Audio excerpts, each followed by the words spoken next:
안녕하세요. 한국경마 시수말에 대해 알아보는 혈통경마 완전정보 카드폰 편의 진행을 맡은 이나입니다. 혈통은 경주마에 있어서 굉장히 중요한 부분으로 작용을 합니다. 하지만 대부분의 경마 팬들은 이런 혈통적인 부분을 경주 분석과 또 경주 성적 그리고 배팅에 있어서 어떻게 적용을 해야 될지 조금은 어려웠던 부분이 있으셨죠. 그래서 저희가 오늘 시수말의 혈통에 대해서 조금 정보를 드리고자 이번 특집 방송을 마련하게 되었습니다. 그리고 오늘의 주인공은 바로 락하드텐이 되겠습니다. 자, 오늘도 이 혈통에 대해서 간단하고 알기 쉽게 설명해 주실 전문가 한 분을 모셨는데요. 혈통 전문가이신 강태성 전문위원과 함께 하겠습니다. 예, 안녕하세요. 강태성입니다. 액턴파크 이후에 오랜만에 혈통 방송으로 여러분들을 찾아뵙게 됐습니다. 일단 혈통을 어떻게 경마에 대입을 하느냐 좀 나눠서 구분을 할 필요가 있습니다. 마피를 구매하는 입장 그리고 생산하는 입장에서 교배를 어떻게 할 것이냐 이렇게 구분을 지어야 되고 또 한 부분은 이제 경마를 추리하는데 경주를 추리하는데 어떻게 적응을 하느냐 이렇게 구분을 지어서 좀 봐야 되는데 일단 뭐 생산과 구매 이 측면에서는 매칭이 정말 중요합니다. 종빈마가 어떻고 시수말이 어떻고 이런 매칭이 정말 중요하고 경주 분석하는 데 대입하는 기법으로는 아무래도 이 경주마가 가지고 있는 혈통적 특징 그러니까 거리적성, 조숙성, 만숙성 그리고 이 혈통 자체가 뭐 경주력이 빨리 싸그라든다 이런 점들을 이제 이 경주 에 대입을 해서 분석을 하면은 조금은 뭐 혈통도 이 경주 분석하는데 큰 의의를 둘 수가 있습니다. 네, 그렇군요. 자, 오늘 주인공은 락하드텐인 만큼 이제 락하드텐에 대해서 본격적으로 이야기를 나눠보겠습니다. 자, 락하드텐은 2012년에 마사회가 유전자형 분석 기법을 통해서 처음으로 구입한 마필입니다. 이 유전자형 분석 기법은 또 어떻게 활용이 됐는지 또 락하드텐의 전반적인 소개를 함께 해주시면 좋을 것 같습니다. 이 유전자형 분석 기법이 이제 마사회에서 그동안 뭐 워낙 이 시수말들이 실패를 많이 했습니다. 그러면서 어떤 하나의 체계를 마련하고자 했어. 2012년부터 시수말 도입을 할 때 활용을 하고 있는데 나름 지금까지는 괜찮습니다. 락하드텐도 그렇고 한센도 그렇고 이 두 마필 모두 앞으로의 발전 가능성이 상당히 높은 마필들이기 때문에 지금까지 이 유전자형 분석 기법은 나름 잘 적응이 된 기법이다 그렇게 말씀드릴 수 있습니다. 그리고 이 락하드텐 같은 경우는 미국의 레인즈 앤드라고 미국에서 거의 3대 세 손가락 안에 드는 큰 대형 목장에서 시스마를 생활을 하던 마필입니다. 초창기의 기대치가 상당히 컸던 마필이고 좀 전천후형 마필로 생각을 하시면 됩니다. 단거리부터 장거리, 그러니까 뭐 1400부터 2400까지 충분히 커버 가능한 그런 전천후형 마필에다가 미국에서는 이 락하드텐을 레이트 블러머 늦게 꽃 피운 애라고 합니다. 대기만성형이라는 뜻인데 이게 대기만성형적인 혈통은 아닙니다. 이 말리부 스테이크스에서 보여준 이 락하드텐의 스피드를 감안한다면은 상당한 조숙성은 분명히 가지고 있습니다. 다만 다리가 안 좋아서 그 다리가 완성되는 시점부터 경주력이 나왔기 때문에 그렇게 이 만숙형으로 분류하는 거지 혈통적인 특징은 만숙형은 아니고 약 조숙형으로 분류할 수가 있습니다. 네, 그렇군요. 자, 락하드텐의 가장 큰 외형적인 특징을 보자면요. 체격이 굉장히 크다는 점이잖아요. 이 체격에 대해서도 좀 설명을 해주시죠. 이 말의 이 체격을 잴 때, 키를 잴 때는 보통 등성마루까지를 말의 키라고 합니다. 그러니까 이게 등이라고 생각을 하면 등에서 이제 목으로 올라가는 부분 중에 등성마루라고 혹처럼 톡 튀어나온 부분이 있습니다. 거기까지가 이제 말의 키인데 이게 락하드텐 같은 경우는 17.3핸드입니다. 그러니까 메다로 환산하면 한 1m 80 정도? 그러니까 뭐 거기까지 합치면은 2m가 넘죠. 옆에서 보면 질릴 정도로 너무나 큰 덩치마입니다. 네, 그렇군요. 그 체격이 큰 만큼 여러 가지 장점도 있고 또 단점도 있을 것 같은데요. 이렇게 큰 체격에 우리나라 시수말로서 활동을 할 때 장점과 단점을 설명을 해주시면 더 좋을 것 같네요. 일단 락하드텐에 제가 제주도를 자주 가거든요. 네. 제주도를 자주 가다 보면 락하드텐 자마들을 정말 많이 봐요. 그러면은 정말 대체적으로 전부 다 키가 큽니다. 네. 키가 크다는 것은 결국 첫째는 조교사들이 선호한다. 왜냐? 기본적인 주폭이 크게 나옵니다. 주폭이 크게 나오고 그리고 이 한국 경마는 초반이 굉장히 치열합니다. 그렇기 때문에 초반 자리 싸움이 그러니까 포지셔닝이죠. 그렇죠. 포지셔닝 과정에서 엄청난 몸싸움이 일어나는데 덩치가 크면은 몸싸움에서 유리합니다. 유리하고 또 다른 장점으로는 경주력이 이제 경주마가 경주력의 상승세를 꺾이는 시점을 이제 경주력이 싸그라든다고 하는데 이 싸그라드는 게 혈통적인 특징도 있지만 부증에 의해서 빨리 싸그라지는 경우가 많습니다. 그렇다고 봤을 때 덩치가 크면은 부증의 영향을 덜 받기 때문에 더 오랫동안 경주마 생활을 할 수 있다. 네. 그런 장점이 있고 단점이라면 아무래도 덩치가 크다 보니까는 발목에 하중이 많이 걸린다. 그렇죠. 그리고 이 덩치가 큰 마필들은 작은 마필들에 비해서 성장 속도가 좀 더딥니다. 네. 힘차는 속도가 더디기 때문에 좀 늦게 큰다. 그런 점이 단점이라고 할 수가 있습니다. 네. 그러니까 다시 한번 정리를 해보자면 덩치가 크기 때문에 장점으로는 주폭이 크다. 또한 몸싸움에서 강할 수 있다. 또 한 가지는 부담 중량에 이점을 안고 있다. 이렇게 말씀을 해주셨고요. 단점으로는 아무래도 골격이 채워질 때까지는 시간이 다소 걸릴 수 있다라는 단점과 또 하중이 많이 실리기 때문에 다리 쪽이 불안하다는 그런 단점이 있다고 말씀을 해주셨습니다. 그래서 이렇게 라카드텐 정말 괴물 덩치라고 할 만큼 체격이 큰 마필 중에 한 마리인데요. 그렇다면 이 라카드텐이 미국에서도 손꼽히는 이제 덩치가 큰 마필인 거죠? 뭐 미국에서 그동안 뭐 몇십만 마리, 몇백만 마리의 말들이 경주에 데뷔했다 사라지고 뭐 경주에 데뷔하지 못한 말들도 많은데 그 미국에서도 이 녀석이 데뷔했을 때 엄청나게 하이라이트를 받았습니다. 네. 그 큰 덩치 때문에 그 이전에 이 덩치 큰 마필로 대표적인 마필이 포레고라는 마필이 있습니다. 네. 미국 역사상 가장 뛰어난 경주마 10마리를 선정하면 그 탑10 안에 꼭 들어가는 마필인데 이 녀석 별명이 마이티였습니다. 정말 힘이 셌고 왜 마이티냐면은 24전의 스테이크스 경주 중에 전부 다 59kg 이상의 부담 중량을 달고 뛰었습니다. 그 중에서 21번을 우승하고 3번을 입상했습니다. 그러니까 괴력인데 그 큰 덩치 때문에 늘 이 만성적인 다리 질병을 앓고 살았어요. 네. 그러면서도 그 덩치가 워낙 크고 힘이 말 그대로 마이티다 보니까는 그것을 이겨냈는데 그런 면에서 그 포레고에 대한 이 데자부가 있으니까는 네. 이 라카드텐도 데뷔할 당시 그렇게 많은 인기를 모을 수밖에 없었습니다. 아, 그렇군요. 또 큰 덩치로 인해서 많은 사람들의 주목을 받았던 라카드텐입니다. 자, 이제 라카드텐의 현역 시절의 성적을 살펴보겠습니다. 라카드텐은 미국에서 활동을 했고요. 그다음에 총 10번의 경주 중에서 6번의 우승을 차지했고 한 번의 준우승을 차지했습니다. 그 우승 상금을 보면요. 157만 380달러, 우리 돈으로 환산을 하면 약 17억 원 가까이 되고요. 자, 그리고 대표적인 주요 경주를 보면 3관 경주 중에 2경주죠. 바로 프리크닉스 스테이크스와 벨몬트 스테이크스에서 또 우승을 차지했나요? 아니면 여기에는 참가만 한 건가요? 둘 다 우승은 못했죠. 아, 네. 아쉽게 우승 못했지만 이렇게 큰 대회에서 또 경주를 뛰어볼 수 있는 경험을 가지고 있는 마필 중에 한 마리입니다. 성적에 대해서도 또 말씀을 해주시죠.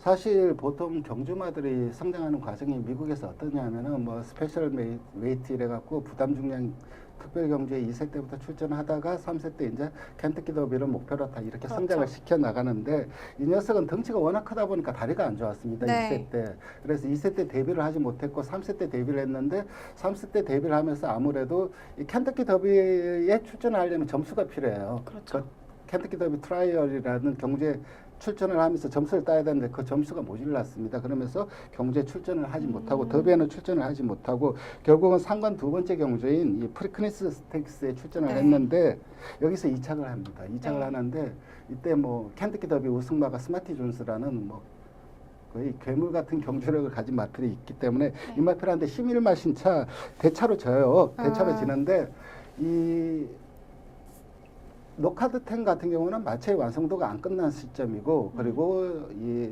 스마티 존스는 미국 역사의 길이 남을 명마이고 그러니까 아예 처음부터 게임이 되지 않는 상황이었다고 할 수가 있습니다. 네.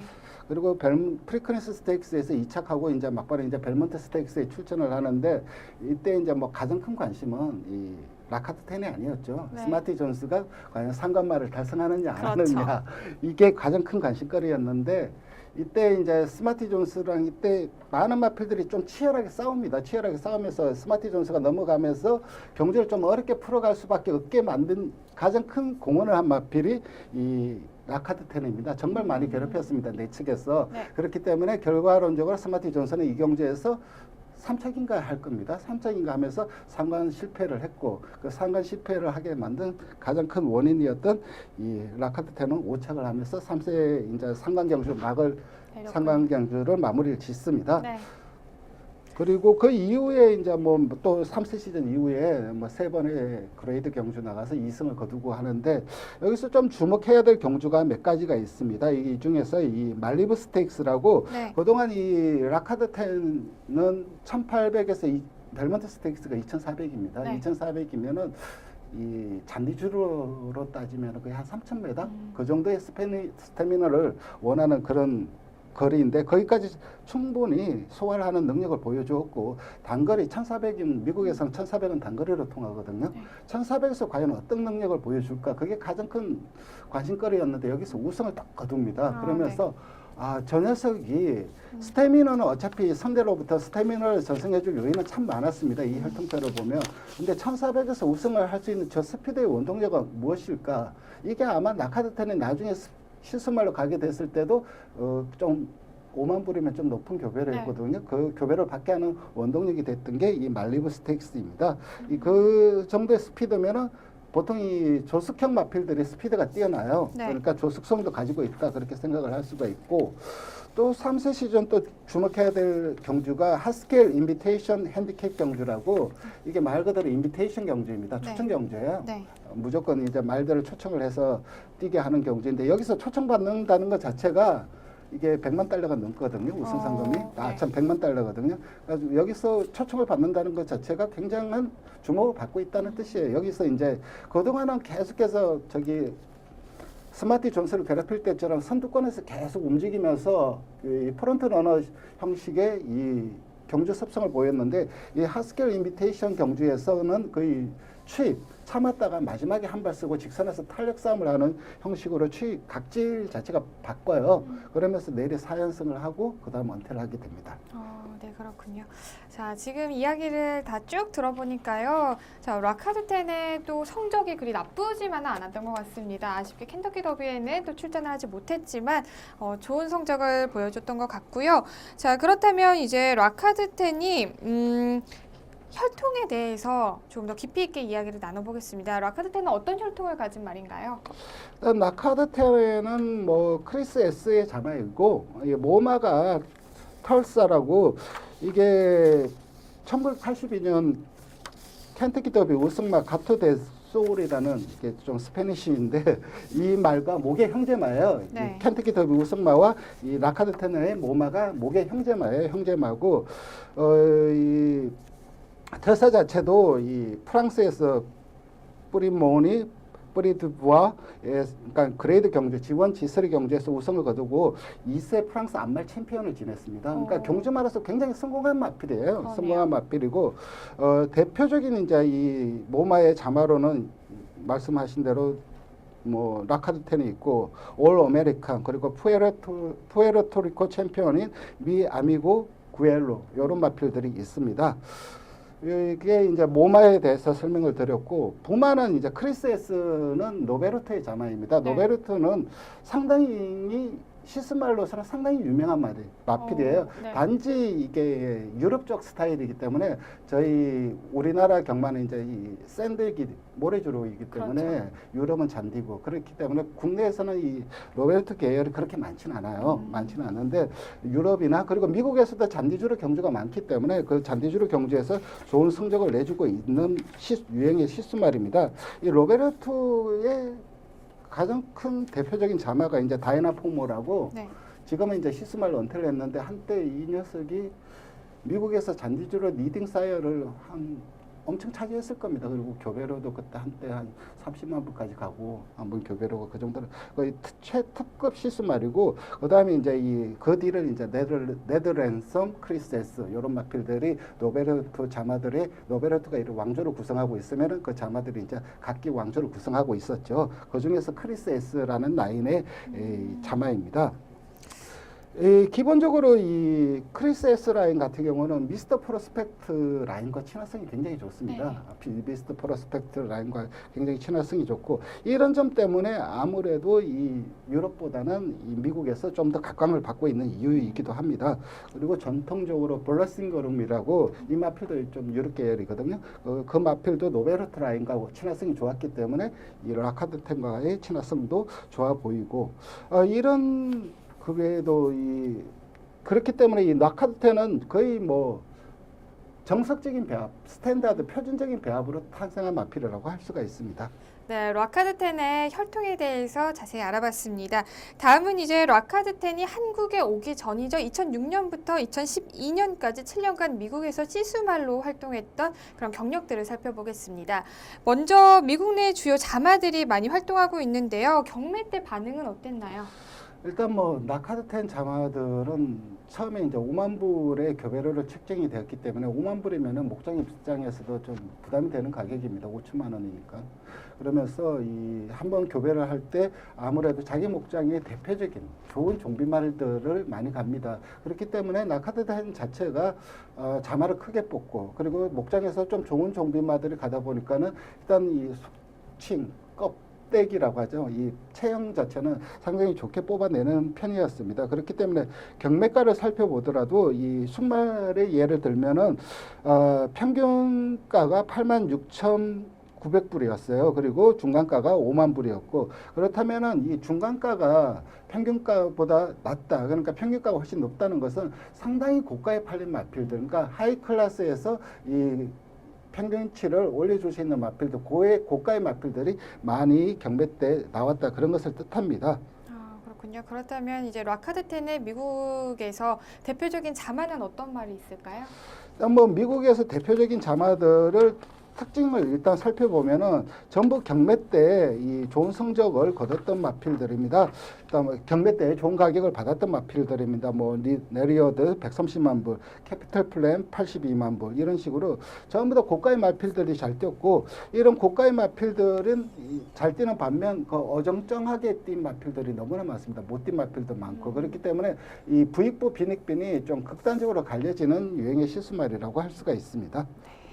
자, 아무래도 라카드텐 자체가 체구가 굉장히 체격이 크기 때문에 자마들도 체격이 클 것 같은데요.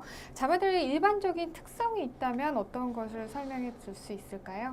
일단 이 자마들의 미국 내 성적을 살펴보면은 이 주로별로 살펴보면 일단 터프 잔디 주로가 54% 그리고 더트 34.5% 그리고 인공주로 11.5% 좀 잔디기가 좀 다분했습니다. 물론 모래에서도 잘 뛰는 마필들이 있긴 했지만 특히 상위 클래스의 마필들은 거의 잔디 성향의 마필들이 많았습니다. 그리고 이 거리적인 특성을 감안한다면 살펴보면은 2세 때는 5에서 7풀론까지 단거리에서 이 어느 정도 성적을 내어주면서 단거리에서의 적응력도 보여주었습니다. 미국도 우리나라처럼 아무리 이게 스태미너가 있고 10풀론까지 커버 가능하다 하더라도 2세 때는 단거리부터 뭐 별정 중량, 별정 부담 이런 식으로 해서 단거리에서부터 적응력을 쌓아가는 그런 식으로 마필을 발전시켜 가기 때문에 2세 때는 5에서 7풀롱에 가장 많이 출전을 했고 그 다음 마일이 그 다음 출전을 했습니다. 하지만 3세 때는 이제 이 단거리에 이 출전 횟수가 줄어들고 마일 쪽으로 집중을 하는 모습이었습니다. 마일 쪽에 집중되는 모습이었고 더불어서 좀 완성도가 좀 빠른 애들은 이제 이 10풀롱까지 10풀롱 이상까지 이 경주에 출전을 하였습니다. 그리고 4세 때에는 좀 더 바뀌죠. 단거리는 확실히 줄고 마일도 조금은 줄고 이제 10풀롱 이 녀석이 가장 큰 장점인 10풀롱에 많이 출전하는 모습을 보여주고 있습니다. 네, 그렇군요. 자, 자마들도 굉장히 거리 적응에 있어서 잘 뛰어주고 있는 것 같은데요. 그런데 또 이런 단점이 있었죠. 미국에서 라카드텐의 자마들은 비싼 가격에 팔렸음에도 불구하고 기대치에 못 미치는 성적을 낸 경우가 많이 있었고요. 또 저렴한 가격에 팔린 마필들 또한 능력이 미달인 경우가 많아서 점차 시장에서의 가치가 떨어지고 교배료가 낮아지는 상황이 발생을 했습니다. 그러면서 이제 한국으로 넘어오게 된 건데요. 과연 이제부터 이제 2세 신마들이 적극적으로 활동을 하겠죠. 네, 과연 2세 신마들이 그런 오명을 벗고서는 한국 경주에서는 또 잘 적응할 수 있을지 지켜보는 게 좋을 것 같습니다. 그래서 이제 로카드10의 시수말로서의 이제 매칭에 대해서 조금 더 자세하게 알아보겠습니다. 자, 로카드10은요, 미스터 프로스펙터 라인과 좋은 친화성을 가지고 있는 걸로 알고 있는데요. 이 외에도 어떤 매칭이 가장 좀 잘 어울리나요? 일단 이 라카드10 자체가 이 노베르토 라인과 미스터 프로스펙트 결합으로 태어난 마필이에요. 그렇기 때문에 아무래도 일단 이 목장 입장에서는 미스터 프로스펙트 건친 크로스를 별로 이렇게 선호하지 않습니다. 그 이유 중에 가장 큰 이유 중에 하나가 이 다리가 좀 돌아가요. 자마들이 다리가 좀 돌아가기 때문에 이런 체형적인 문제 때문에 미스터 프로스펙트 인브리딩 인크로스는 거의 하지는 않는데 라카드10은 미국에서도 좀 많이 한 편이에요. 네. 왜냐하면은 너무 많아요. 그걸 피해갈 수가 없어요. 그 라인 자체가 워낙 많기 때문에 피해갈 수가 없고 일단 그런 면에서 봤을 때 목장의 입장에서는 자기가 가지고 있는 씨앗말들이 이제 노던 댄스 애들, 노던 댄스 라인 애들이 보통 이제 라카드10한테 많이 갔습니다. 그리고 이 전통적인 친화성의 바탕을 둔 나이히 계열도 많이 갔고, 그리고 미스터 프로스펙트 라인과의 교배도 많이 이루어졌습니다. 지금 보시는 게 이제 이 스테이크스 우승마들과 그 외조부 말들 간의 이 도식입니다. 그다음 외조부 말 누구와 그 외조부 라인과의 태어난 이 스테이크스 우승마들을 해놓은 표입니다.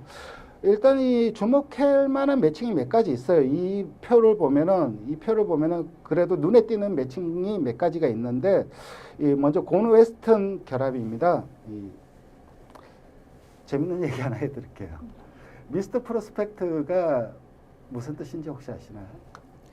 미스터 프로스펙터. 사전에 안 나와요. 아, 그래요? 어떤 뜻인가요? 이 탄광꾼이에요, 탄광꾼. 그러니까 이게 미스터 프로스펙트 모마가 골드 디거라고, 디거가 광부잖아요. 금캐는 광부였어요. 그러니까는 그 자마인 미스터 프로스펙트는 탄광꾼이라고 어디에 금맥이 묻혀 있는지 찾아다니는 사람.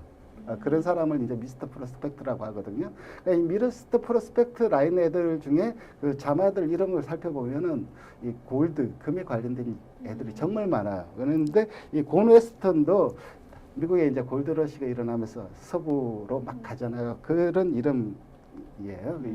이 어미 자체가 말이 좀 안 나갔는데 이 고네스턴과의 결합에도 11두가 생산됐고 12가 출전해서 7두가 우승을 했어요. AI가 2.02, AI가 뭐라면 에버리지 어닝 인덱스라고 경주마의 수득 상금 평균치예요. 그러니까 2.01이면은 이게 수치가 잘 감이 안 오실 텐데 그 경주마가 그의 평균의 수득 상금의 평균치가 1이에요. 그러니까 2.2면은 2배를 번 거예요. 평균으로 뛴 마필들이 2배를 번 거예요. 그러니까 엄청 많은 상금을 벌어들인 거예요. 그리고 이 대표적인 자마로는 이 고네스턴 계열과 대표적인 자마로는 베어즈 하드텐 뭐 이런 마필들이 있습니다. 일단 현대 트렌드 중에 하나가 이 스피드 강화가 가장 큰 트렌드예요. 국내뿐만 아니라 미국이든 뭐 어디든 스태미너보다는 스태미너가 있는 마필은 성공하기 힘들어요. 스태미너에 스피드가 받쳐줘야 성공을 하지. 차라리 스태미너가 없어도 스피드만 있으면은 단거리에 스프린트에 집중을 할 수 있으니까 스피드 강화가 모든 이 현대 경마의 트렌드인데 그런 면에서 봤을 때 이 베어즈 하드텐 같은 경우는 미스터 프로스펙트 인브리딩을 하면서 스피드를 강화시켰고 라수아의 중복 크로스까지 있기 때문에 굉장히 잘 뛰었다 그렇게 말을 할 수가 있습니다. 그리고 또 이 곤웨스트 같은 경우는 국내에서 이 곤웨스트 계열의 좀비마들이 정말 많아요. 한국 친화형이라고 초창기에 이제 경마 처음 할 때 초창기에 한국 친화형 시스말로 분류돼서 이 고네스트 계열의 중비마, 그러니까 엄마죠. 엄마들 엄청나게 수입이 됐어요. 수입이 됐고 경주마로도 수입된 마필들이 이제 경주를 은퇴를 하고 중비마로 가고, 그러니까 이 인프라가 잘 돼 있는 거, 인프라 구축이 잘 돼 있는 거죠. 고네스트 계열. 그러니까 고네스트 계열을 주목할 필요가 있습니다. 주목할 필요가 있고, 이 고네스트 계열, 그러니까 저 미스터 프로스펙트 라인 중에 고네스트 계열을 빼고 이제 또 주목해야 될 이 매칭이 뭐가 있냐면 나희 라인과의 결합도 상당히 좋은 편을 유지했습니다.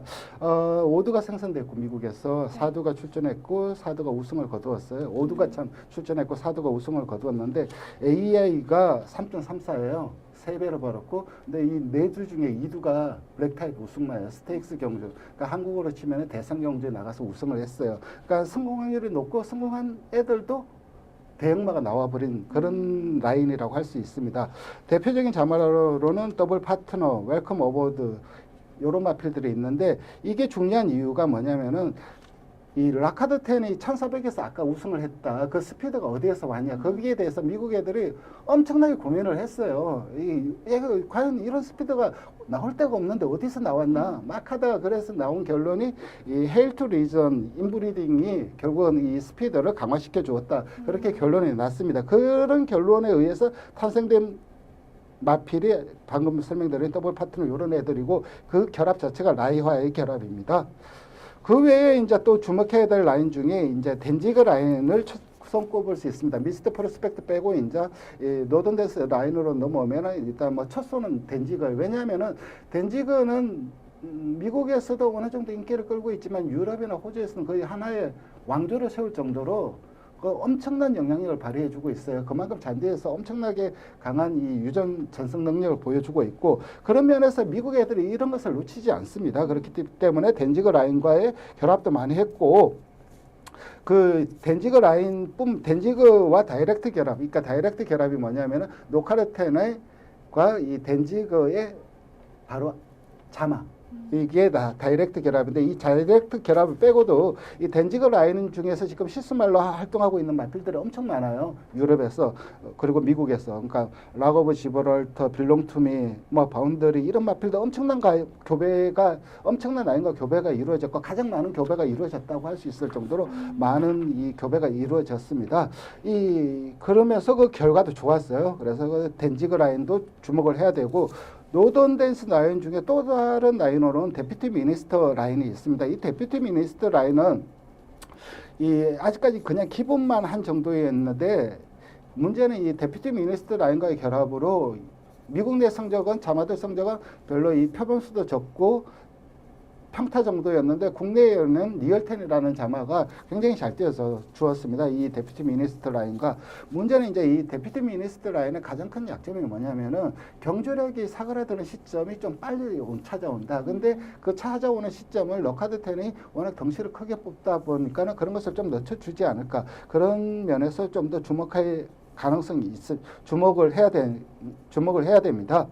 그리고 뭐 현대 경마의 주류라고 할 수 있는 이 스톤캣 라인. 지금은 이제 올해 들어서 이제 트렌드가 바뀌었어요. 2014년, 2015년은 거의 뭐 미국에서 스톤캣 전성 시대라고 할 정도로 스톤캣 라인은 엄청나게 많이 융성을 했는데, 2016년 올해 들어서 그 스톤캣 라인이 거의 뭐 죽을 쓰고 있어요. 그 라인 자체도 외면을 받고 있고, 하지만 썩어도 준치라고 이 스톤캣 라인과도 많은 결합을 했는데, 사실 결합 자체가 그렇게 큰 성공적이지는 못했습니다. 하지만 스톤캣이 가지고 있는 뛰어난 조숙성과 단거리에서의 스피드 이런 것들을 감안한다면 이 럭하드10의 스피드와 결합한다면 시너지 효과를 발생할 수 있고, 국내에서는 또 다이샨이라는 마필 1군에서 지금까지도 꾸준한 성적을 내어주고 있기 때문에 주목을 해야 됩니다. 그러고 이제 이 가장 중요한 거죠. 이 가장 중요한 매칭인데, 헤일투 리전 인브리딩을 강화시키는 결합인데, 결국은 이제 이 헤일로 계열하고의 결합. 이 결합에서 태어난 자마들은 정말 스피드는 타고났구나. 그런 식으로 주목을 할 필요가 있습니다. 카드 10과 잘 어울리는 여러 가지 매칭에 대해서 설명을 쫙 해주셨는데요. 이 이야기를 듣고 나 보니까 지금 현재 또 자마들이 성적이 어디에서부터 나왔는지 좀 엿볼 수 있었던 것 같습니다. 네, 이제 계속해서요. 이제 국내에서 또 라카드 10의 자마들이 어떻게 활약을 하고 있는지 조금 더 살펴보도록 하겠습니다. 국내에선 현재 8대 마필들이 경주로에서 모습을 보여주고 있는데요. 대표적인 마필로서는 아까 조금 전에 말씀을 해주셨듯이 다이샨과 또 리얼텐을 들어볼 수가 있을 것 같습니다. 이 외에도 또 많은 마필들이 자마들이 활동을 하고 있는데요. 어떻게 보고 계시나요? 일단 뭐 다이샨 같은 경우는 마방을 좀 잘 맞는 측면이 있습니다. 사용 관리를 워낙 잘하는 마방이다 보니까는 현재까지도 꾸준한 성적을 보여주고 있어요. 그러니까는 뭐 우승을 하든 못하든 늘 이 순위권 안에 순위권 언저리에 들어오는 기복 없는 그런 자체를 보여주고 있고 리얼테는 아무래도 좀 스피드 습성의 마필이기 때문에 그리고 또 이 외조부가 또 데피트 미니스트 라인이에요. 그러니까 경주력이 좀 싸그라드는 게 빠른 마필이다 보니까 현재 네. 2군에서 있는데 1군 가서는 조금은 좀 적응기를 거쳐야 되지 않을까. 그리고 두 마필 모두 공이 네. 상위군까지 올라갈 정도로 상당히 좋은 경주력을 보여주었습니다. 네, 다이샹과 리얼텐까지 분석 한번 해봤고요. 이제 이어서 럭하드텐의 자마들 중에서 주목해 봐야 될 2세 신마들에 대해서 자세히 알아보도록 하겠습니다. 자, 럭하드텐의 2세 신마들이 이제 올해도 데뷔를 앞두고 있죠. 예. 대표적으로 이제 작년 10월에서 11월에 열린 1세 경매에서 경매와 또 올해 3월에 열린 2세 경매에서 총 8두의 마필들이 낙찰이 되었고요. 그중에서 또 3두의 마필은 5천만 원 이상의 고가의 마필로 낙찰이 되면서 많은 사람들의 주목을 받았습니다. 그리고 또 5월의 예정이죠. 장수 경매에서도 5두가 또 경매에 상장이 된다고 하고요. 제주 경매에서도 7두의 마필이 이제 경매에 상장된다고 합니다. 이 마필들이 이제 다 저희가 경주로에서 모습을 볼 수 있을 것 같은데요. 어떻게 예상하고 계시나요? 잘 뜰까요? 일단 뭐 기본적으로 제가 이 목장에서 이 노카르텐 자마들을 쭉 살펴보면 참 크다. 첫째는 크다. 근데 네. 조금 이제 말씀드렸다시피 좀 말랑말랑한 느낌이에요. 좀 단단한 느낌 좀 적긴 한데 일단 체격적으로 일단은 뭐 한국 경마가 원하는 체격 조건을 갖추고 있기 때문에 네. 더 큰 덩치를 갖추고 있기 때문에 경매 시에도 늘 주목을 받을 수밖에 없고 과연 이게 이제 한국 경마와 어떻게 적응을 하느냐는 결국은 뛰어봐야 알죠. 그건 뛰어봐야 아는데 네. 그 중에서도 잘 뛸만한 마필들을 몇 두 꼽아보자면은 에미즈럴 러바이 자마예요. 이 자마는 아까도 매칭에서 설명드렸듯이 미스터 프로스펙트 중복 크로스가 있어요. 이게 결국은 스피드를 강화시켜 준다고 얘기를 드렸죠. 그러니까 이 에미즈럴 러바이의 부마가 언브라이들드 송이라고 파피아노의 손자예요. 이 파피아노가 뭐냐면은 정말 중요한 미스터 프로스펙트 라인 중에서 정말 중요한 실수말을 꼽자면 이 파피아노예요.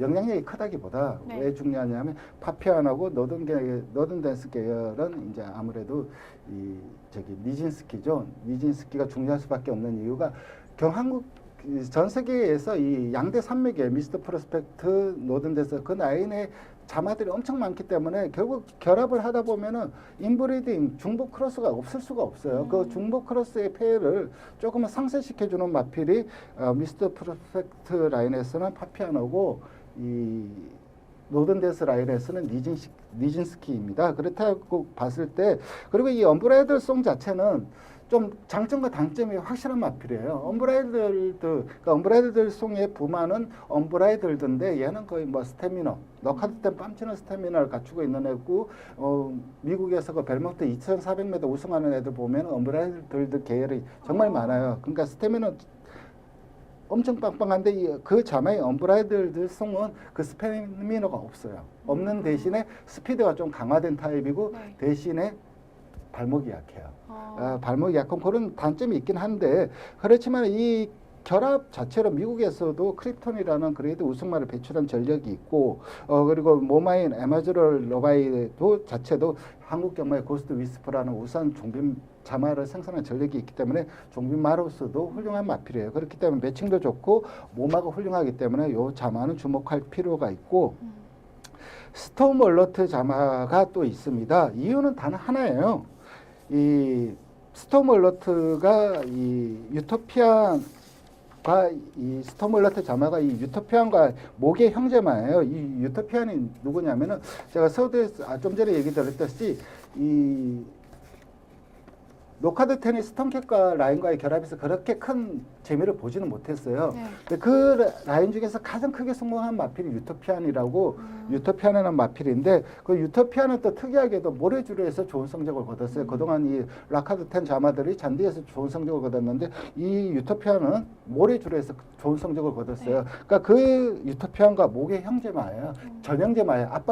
아빠 엄마가 똑같아요. 그래서 이건 무조건 주목을 해야 될 마필이고 그리고 스위트 오일 자마라고 이거는 이제 이 혈통적인 매칭보다는 이 스위트 오일이라는 마필이 종빈말에서 상당히 좋은 마필이에요. 누리불패, 반지의 제왕, 이런 좋은 마필들을 생산을 했기 때문에 결국 이 미국 혈통에서 가장 중요한 거, 그러니까 매칭에서 가장 중요한 건 종비말의 능력이에요.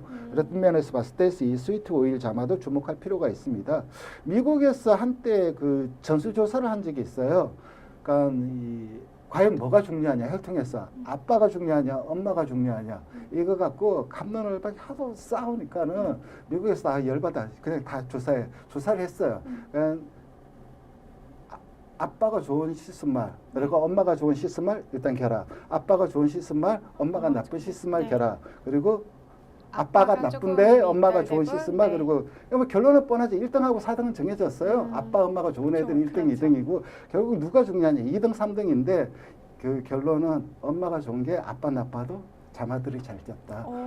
그러니까 종비마가 중요한 거예요. 그런 면에서 봤을 때 이 스위트 오일 자마도 주목할 필요가 있고 메이킹 히트 자마도 이 유토피안과 같은 맥락이에요. 이 메이킹 히트 자마가 이 락킹 히트라는 전형제 마필이 있어요. 이 마필도 미국에서 뭐 그레이드 경주에서 2차까지 할 정도. 그레이드 경주면은 거의 우리나라 그레이드 경주 2차막, 그레이드 경주 우승막 우리나라 오면 그 대선 경주 네. 휩쓴다고 봐야 돼요. 그런 2차까지 한 경험이 있고 뭐 20만 불의 상금. 그러니까 2승밖에 못했어요. 락킨 히트가 2승밖에 못했는데 20만 불의 상금을 벌어들였다는 것은 결국은 상금이 굉장히 높은 경주에 출전을 했다는 걸 의미해요. 미국에서도 미국은 상금 높은 경주에 출전하는 게 쉬운 게 아니에요. 네. 그 능력이 있어서 쉬운 게 아니라 안 쉬운 게 아니라.